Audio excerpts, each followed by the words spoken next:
Computer Science Videos here today to show you guys in this tutorial how to remove the focused inbox on the new Microsoft Outlook using a Mac computer. Without further ado, let us start the video. So in this tutorial, you need to have access to a Mac computer, have access to the desktop application Microsoft Outlook. We can now start the tutorial. Before I start this tutorial, I would like to say that you are more than welcome to subscribe to my channel, Computer Science Videos. As we know, every problem is solved by indirection. You can also follow my Twitter account. We are trying to grow as fast as ever. I'm on TikTok. We post videos here and there. Follow my page on Facebook. I'm also on Instagram. You are more than welcome to support me on PayPal. Let's now focus on the video. So now let's go down to the dock. Go to Launchpad, go to the application Microsoft Outlook, search for this, enter to open up the application, wait for that to load.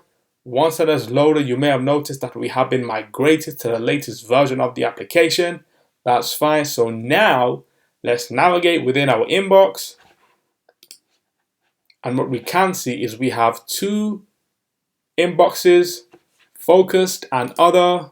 What we want to do is migrate everything into one inbox and not then have to switch between focused and other. So right click, go to settings, and then we have the option that says focused inbox, sort messages into focused and other. If we untick this, click on X, and then we now see that the focused and other inbox have been completely removed from the system.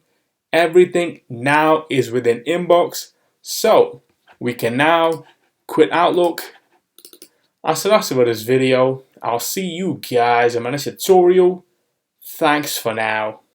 Thank you for making it towards the end of the video. Be sure to subscribe to my channel, Computer Science Videos. Be sure to check out the previous video on screen now, or you can ideally click on the playlist and watch all the journey for Computer Science Videos from the start until now.